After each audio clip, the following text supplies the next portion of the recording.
আগরপাড়ায় এনআরসির আতঙ্কে আত্মহত্যা। খর্দা থানায় অভিযোগ প্রদীপ করের পরিবারের। এনআরসি এসআইআর এর জন্যই আত্মহত্যার অভিযোগ। থানায় অভিযোগ দায়ের প্রদীপ করের পরিবারের। দোষীদের শাস্তি এবং সঠিক তদন্ত দাবি করছে পরিবার। সুবীর প্রতিনিধি রয়েছেন আমাদের সঙ্গে। সুবীর,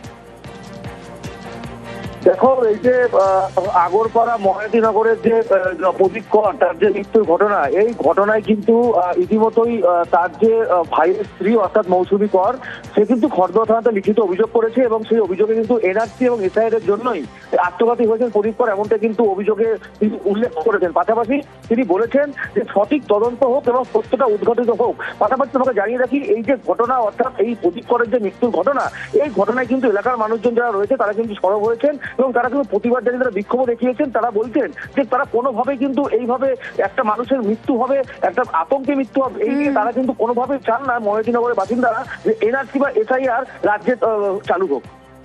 ওকে, মিথ্যে অভিযোগ দাবি করছেন বিরোধী দলনেতা। আঙুল কাটা হাত, এই আঙুল কাটা হাত দিয়ে কিভাবে সুইসাইড নোট প্রশ্ন তুলে সেন্ট্রাল ফরেন্সিক দিয়ে পরীক্ষার দাবি শুভেন্দু।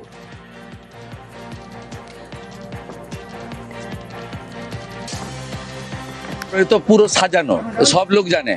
এখন 7ই ফেব্রুয়ারি পর্যন্ত গাছ থেকে পড়ে গেলে, বাজ পড়ে মারা গেলেও এইসব করবে। সম্পূর্ণ মিথ্যা, সাজানো। ওই হাতের অক্ষরও উনার নয়। এদের যদি জম থাকে ওই চিঠিটা সেন্ট্রাল ফরেন্সিক ল্যাবে পাঠানো। ও রাজ্য সরকারের ফরেন্সিক, এখানে কি হয় ফরেন্সিক জানে। সেন্ট্রাল ফরেন্সিক ল্যাবে হোক এবং হাইকোর্টের তত্ত্বাবধানে হোক। বলছি দাদা, একজন তাহলে দুধ কা দুধ, পানি কা পানি হয়ে যাবে। শুভেন্দু অধিকারী যখন ফরেন্সিক দিয়ে, সেন্ট্রাল ফরেন্সিক দিয়ে পরীক্ষার দাবি তুলছেন, তখন বাহাত দিয়ে কাজে অভ্যস্ত প্রদীপ কর এরকম ছবি দেখাচ্ছেন কুণাল ঘোষ। রান্না করার ছবি দেখিয়ে দাবি করছেন কুণাল ঘোষ।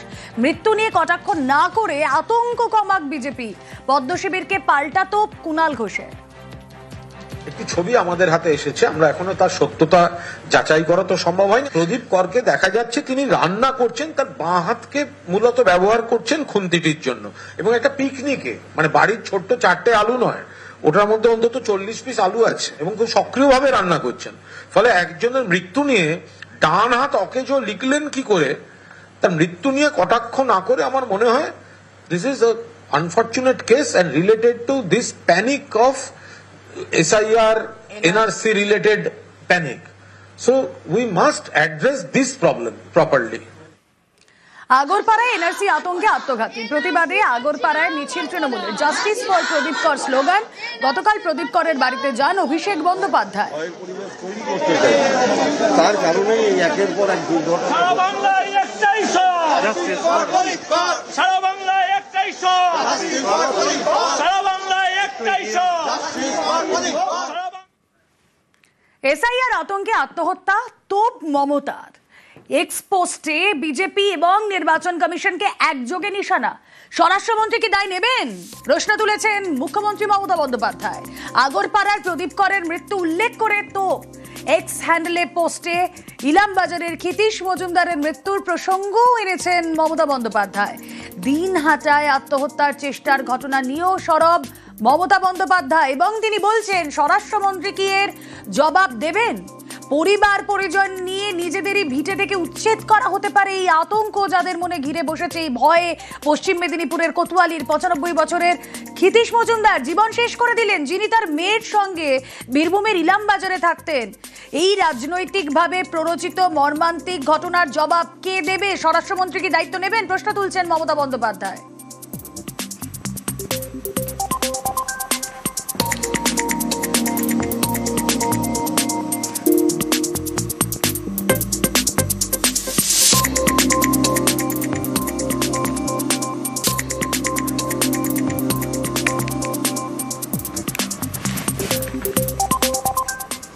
স্বরাষ্ট্রমন্ত্রী কি জবাব দেবেন? যখন এক্স হ্যান্ডেলে আজ পোস্ট করছেন মমতা বন্দ্যোপাধ্যায়, তখন স্বরাষ্ট্রমন্ত্রী কি বলছেন?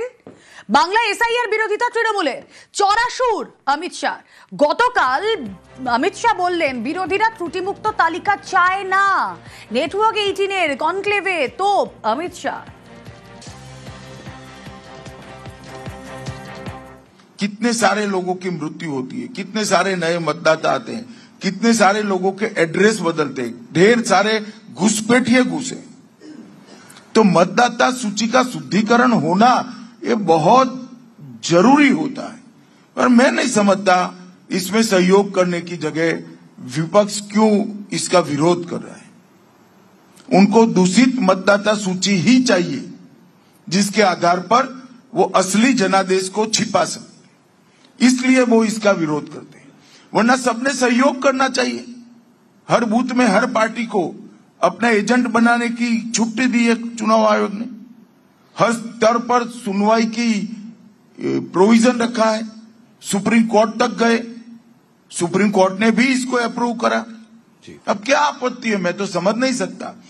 केवल घुसपैठियों को बचाने के लिए विशेषकर बंगाल और बंगाल की मुख्यमंत्री एसआईआर का विरोध कर रही है। भारतीय जनता पार्टी एसआईआर की एक्सरसाइज के साथ, एनडीए एसआईआर की एक्सरसाइज के साथ एक मुश्त होकर चुनाव आयोग के समर्थन में। এসআইআর এর নামে চুপি চুপি কারচুপি, কমিশনের বিরুদ্ধে সরব তৃণমূল। 2002-এ ভোটার লিস্টের নাম থাকলেও এখন উধাও। পোর্টালে আপলোড করা তালিকায় নাম বাদ। হাজার হাজার বৈধ ভোটারের নাম বাদের অভিযোগ, আপলোডে কারসাজির অভিযোগ তৃণমূলের। এসআইআর এর প্রসেস আনুষ্ঠানিকভাবে শুরু হওয়ার আগেই একাধিক এলাকা থেকে অভিযোগ আসছে এসআইআর নাম করে বিপুল সংখ্যক ভোটারের নাম ভোটার লিস্ট থেকে বাদ দিতে শুরু করেছে। 2002-এর ভোটার লিস্টের নাম থাকাটা একটা অন্যতম মাপকাঠি। এইবার দেখা যাচ্ছে 2002-এর যে ভোটার লিস্ট, যার হার্ড কপি অনেকের কাছেই আছে, যারা রাজনৈতিক প্রক্রিয়ায় ছিলেন অনেকের কাছেই থাকবে, তো সেখানে নাম আছে, অথচ এই 2002-এর ভোটার লিস্ট বলে যেটা এখন ওয়েবসাইটে আপলোড করা হয়েছে তাতে বিপুল পরিমাণ ভোটার নেই। এটা কি করে হতে পারে? তারা কোথায় যাচ্ছেন, তার ব্যাখ্যা কোথায়? আর এসআইআর শুরু হওয়ার আগে কি করে এই কারচুপিটা হতে পারে? এই জন্যই আমরা পরিষ্কার বলছি, চুপি চুপি কারচুপি। এসআইআর ব্যাহত করতে ভিত্তিহীন অভিযোগ তৃণমূলের, কুণালকে পাল্টা দেবজিৎ সরকারের। যদি এরকম কোথাও হয়ে থাকে যে 2002-তে বৈধ ভোটার ছিলেন, তার নাম এই মুহূর্তে অনলাইনে যে ভোটার লিস্ট এসেছে 2002-তে, সেই লিস্টে তার নাম নেই, তার উত্তর দেওয়ার দায়িত্ব হচ্ছে কেন্দ্রীয় নির্বাচন কমিশন। ভারতীয় জনতা পার্টি এর কোনো উত্তর দেবেন না। কিন্তু তৃণমূল কংগ্রেস যেভাবে এই সব মন গড়া কথা কিংবা খাঁটা অর্ধসত্য এইসবকে সামনে রেখে যে চিৎকার চেঁচামেচি করছে, তাতে এসআইআর এর প্রক্রিয়াকে ব্যাহত করছেন, সাংবিধানিক সমস্ত ব্যবস্থাকে ওনারা সরাসরি চ্যালেঞ্জ করছে এবং ওনারা এইটা করে এসআইআর এর মান্যতা বা গ্রহণযোগ্যতা সম্বন্ধে একটা বিভ্রান্তি তৈরি করার চেষ্টা করছেন জনমানুষে। এসআইআর এর নামে ভোটারদের নাম বাদ, বিজেপি অফিসে বসেই চক্রান্তের অভিযোগ, কারচুপির তদন্তের দাবি তৃণমূলের। মন গড়া কথা বলার সীমা থাকা উচিত, ত্রুটি থাকলে শোধরানোর দায় কমিশনের, বিজেপির কোনো ভূমিকা নেই। কুণালের অভিযোগ শুনে খণ্ডন দেবজিৎ সরকারের।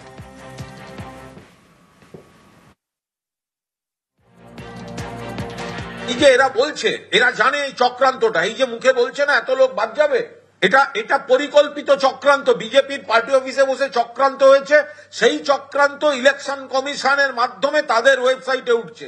না হলে বিজেপির নেতারা কি করে বলতে পারেন এসআইআর এর আগে বলছেন এতজন বাদ যাচ্ছে? তার কারণ তারা জানেন যে তারা এতগুলো মানুষের নাম, এর মধ্যে হিন্দু রয়েছে অনেক, মুসলিম রয়েছেন, অন্য ধর্ম রয়েছেন।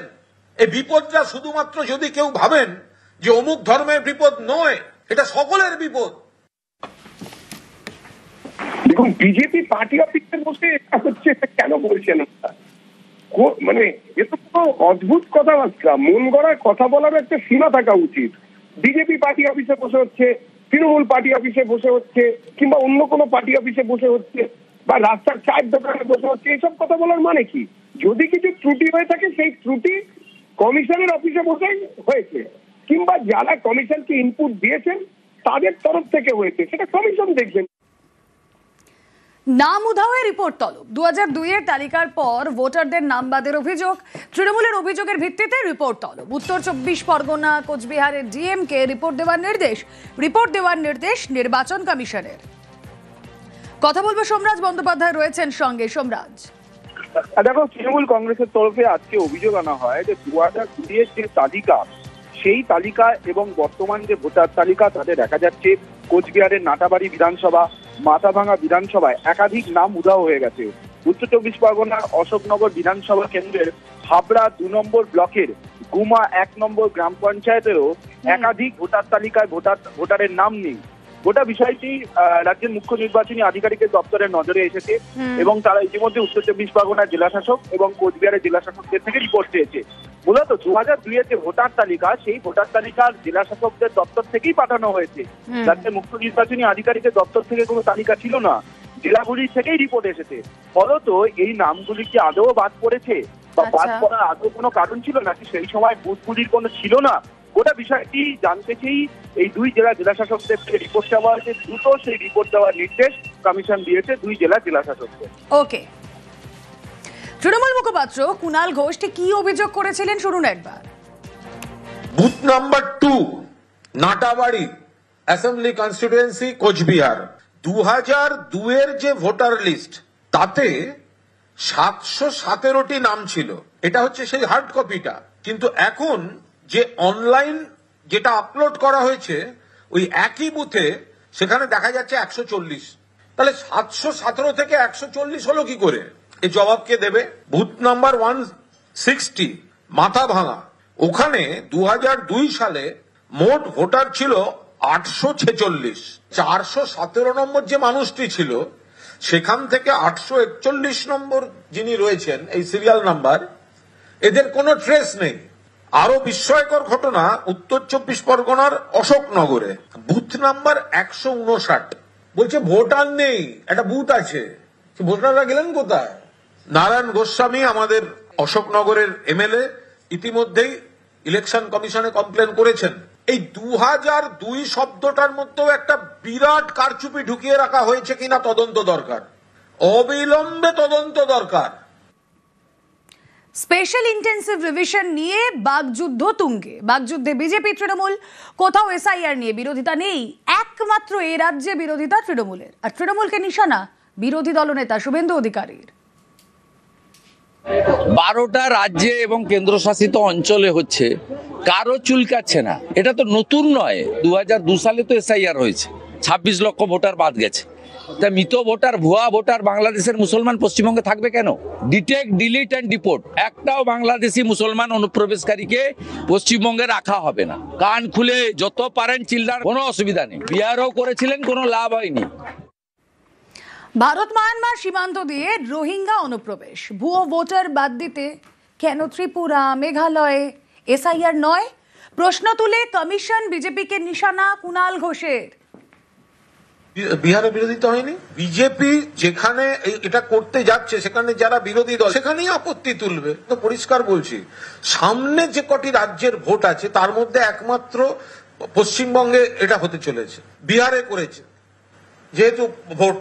এই যে অনুপ্রবেশ বলছেন অমিত শাহ, এই রোহিঙ্গা বলে, কোথা থেকে হবে? মায়ানমার থেকে হবে। তাহলে মায়ানমারের লাগোয়া যে রাজ্যগুলো আছে সেই রাজ্যগুলোতে এসআইআর হচ্ছে না, বাংলায় এসআইআর হচ্ছে, বাকি রাজ্য বাদ গেল কেন? ত্রিপুরা বাদ গেল? আবার বলছে এখানে রোহিঙ্গা আছে। মাথাভাঙার বুথে এসআইআর আতঙ্ক, 2002-এর ভোটার তালিকা থেকে নাম উধাও। মাথাভাঙার ডাঙ্কোবা এলাকার বুথে এসআইআর আতঙ্ক, 846 ভোটারের মধ্যে 425 জনের নাম উধাও। 2002 সালে এখানে 107 নম্বর বুথ ছিল, পরে দুভাগে ভেঙে 243 এবং 244 নম্বর বুথ। 77-এ প্রথম ভোট দেওয়ার পরে এই দিনগুলো ভোট দিয়ে আসলাম, হঠাৎ এখন দেখি ভোটার লিস্টে নাম নেই। 2002-এর যেটা আমরা খণ্ড লিস্টে বার করলাম সেখানটা দেখলাম 847টা ভোট আছে শিয়াল, কিন্তু 416টার বার হলো, বাকি নামগুলো নাই। যাতে এটা নির্বাচন কমিশনারের কিছু ত্রুটি হতে পারে, নাহলে তো এটা হতে পারে না। আমার বাবার 2002 সালে তাদের ভোটার লিস্টে নাম ছিল, দেখা যাচ্ছে 2002-এর ভোটার লিস্টে বাবার নাম নেই। এটা নিয়ে আমরা বিডিও অফিসে নির্বাচন আধিকারিক যিনি আছে ওনাকে আমরা লিখিত অভিযোগ জানিয়েছি এবং এসডিওকে আমরা একটা লিখিত অভিযোগ জানিয়েছি, কিন্তু এখনও আমরা কোনো উত্তর পাইনি এবং মানুষ আতঙ্কের মধ্যে আছে। ইতিমধ্যে 2 জন অসুস্থ হয়ে গেছে এই চিন্তায়। 2002-এর তালিকায় নেই বিএলওর নাম, তালিকায় নেই বিএলওর বাবা মায়ের নামও। রাজারহাটের জ্যাংরা পঞ্চায়েতের ঘটনায় জোর তর্জা। বিএলও বাদল চন্দ্র হালদার পেশায় সহকারী শিক্ষক, স্বেচ্ছায় বিএলও হননি বলে দাবি বাদল চন্দ্র হালদারের। বিএলওর নাম না থাকা নিয়েই রাজনৈতিক তর্জা শুরু। বিএলও আমরা তো ইচ্ছা করে হয়নি, প্রশাসন আমাদেরকে বিএলও করেছে। 2002 সালে তখন আমরা আত্মীয় বাড়িতে থাকতাম, তখন পাইনি, নাম ওঠেনি। এখানে তো আমার কোনো দোষ। আমাদেরকে যারা এভাবে 2002-এ ভোটার্স লিস্টের নাম নেই অথচ বিএলওর ডিউটি চাপিয়ে দিয়েছে, এই ব্যাপারে ঊর্ধ্বতন যারা তারা এটা বলতে পারবেন যে কিভাবে বিএলওর ডিউটিটা ধরানো হয়েছে। নির্বাচন কমিশনারের তো এটা ডিউটি যে কার ভোটের লিস্টে নাম আছে না আছে না দেখে তাকে একটা বিএলও বানালো। তা সে বিএলও নিজেরই নাম নেই, তার বাবারও নাম নেই, তাহলে সে মানুষকে কি করে পরিষেবা দেবে? কমিশনকে নিশ্চয়ই আরো সতর্ক হওয়া উচিত। কাটোয়ার বুথে 59 ভুতুড়ে ভোটার, 258 নম্বর বুথ, সেখানে ভোটার তালিকায় ভূত। 1125 জনের ভোটার লিস্টে মৃত 59 জন, কেউ 5 বছর আগে, কেউ 12 বছর আগে মৃত। ভুতুড়ে ভোটার তালিকা কমিশনে জমা বিজেপির। কাটোয়া বিধানসভার এই 258 নম্বর বুথে প্রায় 59 জন মৃত ভোটার, কেউ 8 বছর, কেউ 10 বছর আগে মারা গেছে। কিন্তু মারা যাওয়ার পরও তারা পৃথিবী থেকে মুক্তি মিললেও নির্বাচন কমিশনের খাতা থেকে তাদের মুক্তি মেলেনি। ইতিমধ্যেই আমরা সেই ভোটারের তালিকার লিস্ট একটা করেছি 59 জনের। নির্বাচন কমিশন যাতে তাদের এই ভোটার লিস্ট থেকে বাদ দেয় তার জন্য আমরা ইলেকশন কমিশনকে অভিযোগ করেছি। তৃণমূল কিছু আধিকারিককে দিয়ে এই কাজগুলো করিয়ে দীর্ঘদিন ক্ষমতায় থাকার একটা চেষ্টা তৃণমূল চালিয়ে যাচ্ছে। কোনো মৃত ব্যক্তির ভোট দেওয়া হয় না। মৃত ব্যক্তি কীভাবে ভোট দিতে আসবে? কেন্দ্র বাহিনী দিয়ে ভোট হয়, সামনে প্রিজাইডিং অফিসার থাকেন, সব পার্টির সেখানে এজেন্ট বসে থাকে। তাই এজেন্ট যদি সামনে বসে দেখে একটা মৃত ব্যক্তি ভোট দিতে এসেছে, তখন তো তাকে বলবে যে এটা মৃত ব্যক্তির ভোট দিতে এসেছে, তখন সঙ্গে সঙ্গেই তো প্রিজাইডিং অফিসার তাকে স্টপ করিয়ে দেবে। তাহলে মৃত ব্যক্তির ভোট কীভাবে তৃণমূল দিয়ে নেয়? এটা সম্পূর্ণ মিথ্যা অভিযোগ। কে হয়? মেয়ে হয়, মারা গেছেন তো, আর 10 বছর 12 বছর হলো। তার তালিকায় নাম আছে দেখছি, তার নাম আছে, আমি কি বলবো? সেটা নাম হয়তো কাতে নেই হয়তো। আমার ভাই বিগত 8 বছর 2 মাস হলো মারা গেছে, ইংরাজির 2011 সাল 12ই সেপ্টেম্বর। এখনও দেখুন এই ভোটার লিস্টে ওর নাম আছে, শান্তনু বন্দ্যোপাধ্যায়। নির্বাচন কমিশনরা কি কাজ করছেন জানি না, ভাই মরেও শান্তি নেই, এখনও কিন্তু জীবিত রেখে দিয়েছে। এবার আমাদের বাড়িতে নাম কাটানোর জন্য কোনো ব্যক্তি আসেনি, আর আমরা অফিসিয়ালি কোনো যোগাযোগ করিনি। ভোট কে দিচ্ছে সেটা আমি বলতে পারবো না, হয়তো কেউ ভুতুরে ভোট দিয়ে চলে যাচ্ছে হয়তো। ভারতীয় বাবা কিন্তু তার 3 জন বাংলাদেশি ছেলে। এসআইআর চালু হতেই বাংলাদেশিদের বিরুদ্ধে সরব। হিঙ্গলগঞ্জের বাঁকড়া 119 নম্বর বুথের ঘটনা। ছন্নত গাজীকে বাবা সাজিয়ে ভারতে বাস 3 জনের। নকল ভোটার আধার তৈরি করে ভিন রাজ্যে কাজ। 3 বাংলাদেশের বিরুদ্ধে সরব 119 নম্বর বুথের বাসিন্দারা।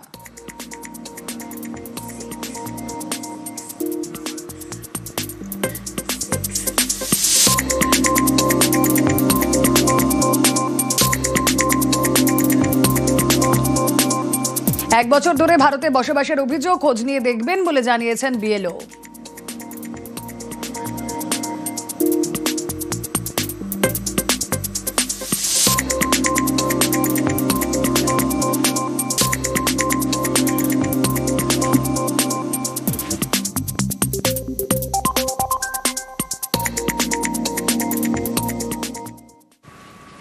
বন্ধু ও ধর্ষক, দুর্গাপুরে গণধর্ষণ মামলায় 20 দিনে চার্জশিট। নির্যাতিতার বন্ধু ওয়াসেফ আলীর বিরুদ্ধে ধর্ষণের মামলা, চার্জশিটে ধৃত 5 অভিযুক্তের নামও।